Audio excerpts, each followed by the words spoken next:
Əməkdaşımız Natiq Nailoğlu Sumqayıtda mədrəsə kimi istifadə olunan silah-sursatla dolu yeraltı tikili ilə bağlı Daxili İşlər Nazirliyinin mətbuat xidmətinin yaydığı məlumatın izi ilə gedib Colaat qəsəbəsində mədrəsənin sahibinin Sumqayıtda radikal dini cəryanın lideri kimi tanınan 36 yaşlı Zöhrab Şıxəliyevin saxlanılmasından əvvəl də xəbərçinin əməkdaşları bu həyətdə olmuşdu.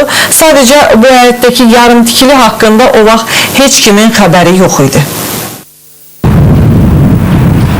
Colaatdakı tikililərdən ilk baxışda bir o qədər də fərqlənməyən bu evdə olanları işlən hər kəs indi təəccüblə baş verənləri izləyir. Yaşayış evi Sumqayıtda radikal dini təriqətin lideri kimi tanınan Zöhrab Şıxəliyeva məxsusdur. Bu şəxs ötən gün Daxili İşlər Nazirliyinin baş mütəşəkkil cinayətkarlıqla mübarizə idarəsi və Sumqayıt şəhər polis idarəsi əməkdaşlarının həyata keçirdikləri əməliyyat axtarış tədbirləri nəticəsində saxlanılıb. Məlum olub ki, diqqət çəkməyən bu evdə əslində təhlükə yaradacaq hadisələr baş verirmiş. Evə baxış zamanı xeyli sayda silah-sursat və partlayıcı vasitələr aşkar edilib, yayılması qanunla qadağan edilmiş 500 ədəd dini ədəbiyyat və 210 ədəd disk tapılaraq götürülüb. Amma hamısı bu deyil.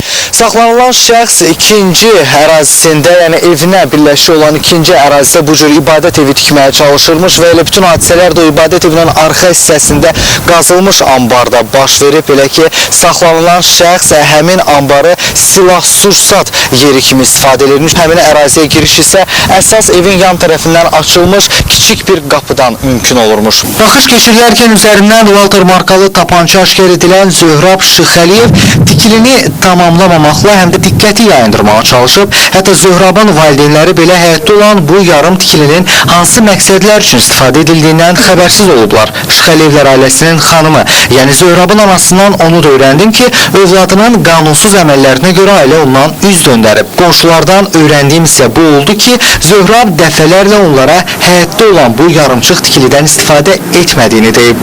Kənardan inşası dayandırılmış kimi görünən bu tikilinin əslində zirzəmisi tam təmir olunub və dünənə qədər də burada insanlar ibadət eləyirmiş və bura gedib gələn şəxslərin kim olduğuna nəzarət etmək üçün və onların təhlükəsizliyini qorumaq üçün hətta bu cür müxtəlif yerlərdə müşahidə kameraları da quraşdırılıb.